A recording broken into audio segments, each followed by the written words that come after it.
Steady.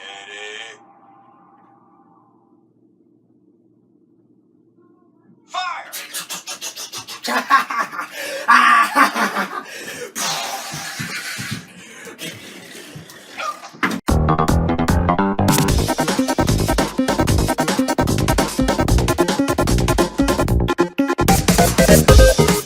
Hey everyone, how's it going? Linkachu64 here. So, as I said in the last video, I've had the Switch for, actually, at this point, about a week and a half. And, so, now that, I've kind of gotten into the system a little bit more and, kind of gotten used to all the quirks and different things about the Switch, I just thought I'd, talk about my initial impressions of just the hardware in general. The next video I'll be talking more about software that comes out at launch, primarily Zelda, but other stuff like Shovel Knight, and all that good stuff as well. So, anyway, let's get right into it.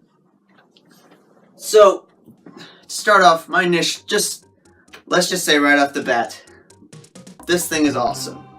It's the main premise of the entire thing that it's built around works so perfectly. Just the ability to take your game with you on the go and have it on the TV is just flawless, and I just need to point that out from the start. Everything else that is wrong about this is just minor quirks that can be overlooked. So, but I mean, that doesn't mean it's completely without its minor quirks. So I just thought I'd point those out here. So, first up, is just kind of charging in general. So, alright, you may have heard in a lot of places that the charge does not last that long. With Zelda, it's about 2.5 hours. I'll put this down for now, but 2.5 hours, I mean, that isn't that great, admittedly. Of course, that's assuming that you have everything maxed out, you have all the brightness turned up completely, you have Wi-Fi on, you have Bluetooth on, all that. So, it can be kind of frustrating. And the second thing I gotta point out, it kind of ties into it, it doesn't really seem to charge whenever you're playing a game. Now, I'm not sure whether this was a problem with my cable or the AC adapter I was using, but I was actually at a party recently, and I've been playing a lot of Zelda earlier in the day, and the battery ran out after we had been playing 1-2 Switch for a while. And let me just say that is just the most downgrading feeling ever, the most frustrating thing whenever you're in the middle of a quick draw tournament. Yes, we were literally doing a quick draw tournament. It was actually pretty legit. But anyway, let me just say that it is the most frustrating thing whenever you run out of battery there. So I tried. Here's the other thing. I was actually charging it while we were playing it, and sorry for my rambling, but there are just so many things that tie into the charging. So, in addition, the USB-C port is on the bottom. You've no doubt heard about this, and it's very awkward for whenever you have the kickstand up, and you're playing it on tabletop mode. Somehow we made a wraparound or a workaround where we're gonna put two plastic cups on either side of the Switch and book on each of the two towers of two plastic cups. Put the Switch on top of them so that we could have a cord coming out the bottom. It's just, I mean, if you're creative, you'll find a way to keep charging it, or you'll buy a peripheral that lets you charge it like that, but it's still definitely a technical difficulty. Anyway, I was actually charging this while we were playing 1-2 Switch, and it didn't charge. It just kind of drained slower than usual. The battery just drained slower. Again, that may have just been faulty wiring, but I don't know. I'm not sure, because it was charging before that. So, I don't know. It's definitely something to be aware of, that there's a number of charging issues with that. I just thought I'd point that out. In addition, the kickstand, is not great, unless if you are using a very flat surface, which most of the time you will, given, but unless if you are, then, well, you're gonna run into some issues with trying to hold the Switch up, because you're not gonna be able to put it on a bed or a pillow or even on carpet. I don't think you even would be able to put it on carpet and set it down in front of you, like in my room or something. It is pretty flimsy. Even if you have it on even the most slightly off tilts, slightly tilted surface, is gonna come tumbling down. So, I mean, so far those are the only issues I've found with the Switch itself, with the Switch hardware itself. Now let me just balance that out. Or, I mean, with the Switch screen itself, I'm sorry. Let me just balance that out by saying that I think that this is the most unique portable device out there. Simply, yeah, you can take it with you on the go and play like this, and that is simply awesome, being able to do it, and it's so comfortable to be able to play like this, and the screen is just big enough to that point. It's very good playing portably, but I think the thing that really sets it apart is that wherever you want to go, you can take the sides off at any point, and I don't have anything to set it on, but you can put it on a table in front of you and lean back and play.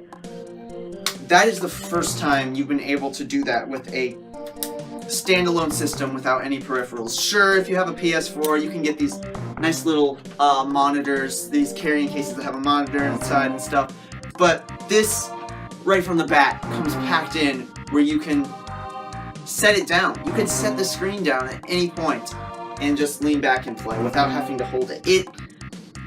That's what makes this unique, in my opinion, and that, and also the ability of just being able to play multiplayer anywhere. And that's because that you're able to put the screen down anywhere.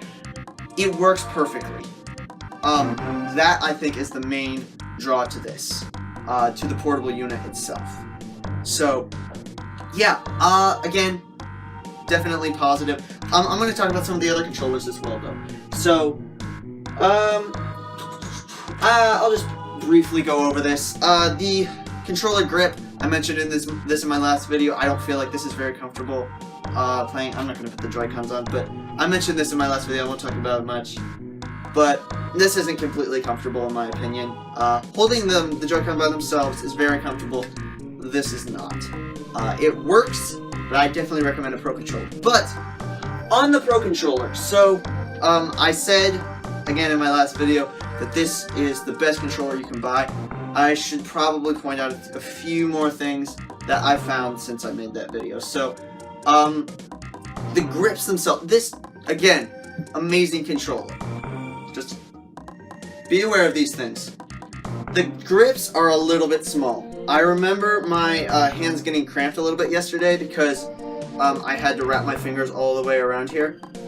Like this, my pinky and ring fingers. So, after playing Zelda for an extended time, you will kind of notice that your hands get a little bit cramped from wrapping it around here, like this. But honestly, I mean, it's not that bad, and I really had been playing for a while, so, oh, and let me also point out that in my last video, I said that, my finger hasn't slid up here, after pressing up like this for extended times. I've encountered that since then. Yeah, it's not completely slide-proof, I guess. So you will have to let go for a second and then reposition your thumb. So yeah, it's not a perfect controller. It's a very good controller, though. All right, but let me point out one more thing. This is the last one. So, the Joy-Con sideways. I did not talk about this in my last controller ranking video. This is comfortable, especially if you use the wrist straps for this. So, oh, wait a minute. It's kind of, you have to remember how to put it on. But anyway, the wrist straps, they add a little bit of depth to the shoulder buttons, as you can see right up there. yeah, so it makes it really nice for games like Snipper Clips and Shovel Knight. This is not a bad controller. Honestly, I wouldn't want to play it for extended times, but honestly, if you're playing with this, you're probably not going to be playing for extended periods of time, because you'll probably be out playing with friends, playing Snipper Clips, and I mean, Snipper Clips isn't a game that you're gonna be playing for long periods of time, so let's be honest. Snipper Clips, great game, by the way. Talk more about that tomorrow. Anyway, this definitely works. I mentioned in my Switch unboxing that I was concerned about everything being, all the face buttons being flipped 90 degrees. They take care of that. They don't refer to them as A, X, Y, and B. They refer to them just as, like, down, right, up, and left. So it doesn't end up being a problem. You kind of just map it out in your mind as well for the home menus and stuff. For X, you'll just kind of automatically remember to press up here. For A, you'll automatically remember it. It's not a problem. So anyway, I thought that was worth pointing out. So this is definitely not a bad option for 2-player, but still, I would recommend for games that need it. Obviously you're going to need for games like Minecraft, whenever it comes out in the future, you literally can't play this way. So you're gonna need to get a Pro Controller if you want to play any 2-player out in public that way. So just to note it. Ultimately, I would say my opinions on this are very positive. Just a few minor things, but in the end, what the Switch was made for works perfectly, in my opinion. It flawlessly takes what you're doing on the TV, the comfort of your TV, and takes it on the go, and it works so well. Basically, whatever format you do it. And again, the thing that makes it the most unique portable console out there is tabletop mode, where you can set it down wherever you want. And by no means is it downgraded in tabletop mode. Zelda looks very crisp on this. In fact, maybe even more so than on the TV.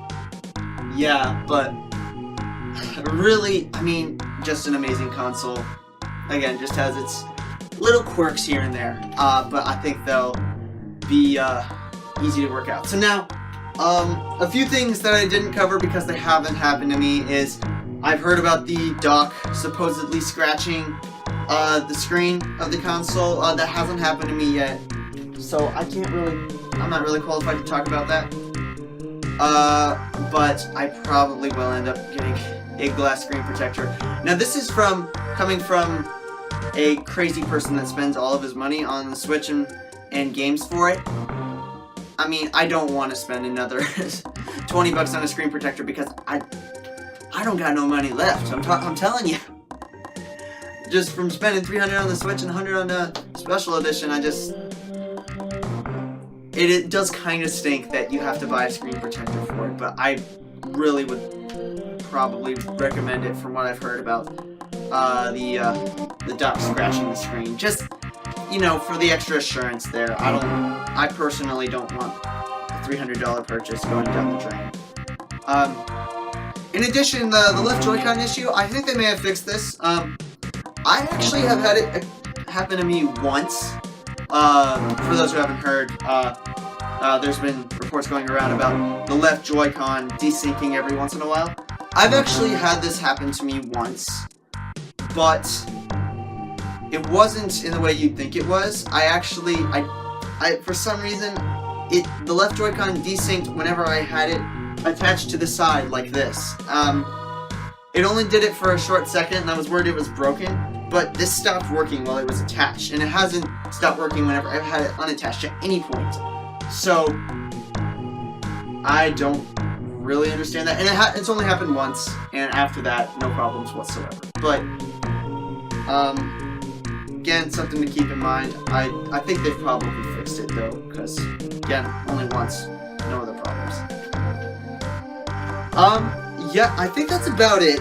I don't think there are any other issues that I haven't gone over, but, yeah, I mean, can't reiterate enough.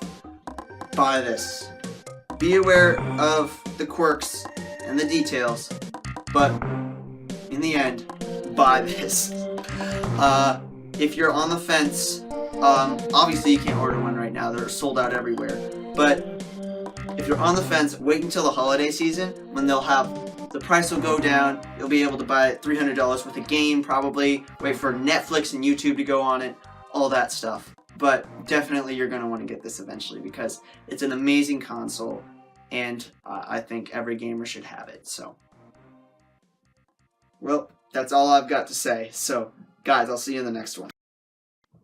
Hey, well, thanks for watching my video. I really appreciate it, and thanks for sticking all the way to the end. As always, I must ask, why did you do this to yourself? You should be off watching something else, but you watched me, and I really appreciate it.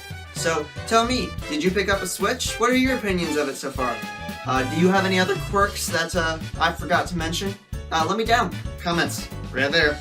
And while you're down there, subscribe, like, share, all that good stuff. I have the subscribe right here, and my latest video right down here. So, you got those options available to you. Anyways, guys, I'll have a software, just impressions of the software up tomorrow, or probably not tomorrow, sometime. And guys, I'll see you in the next one.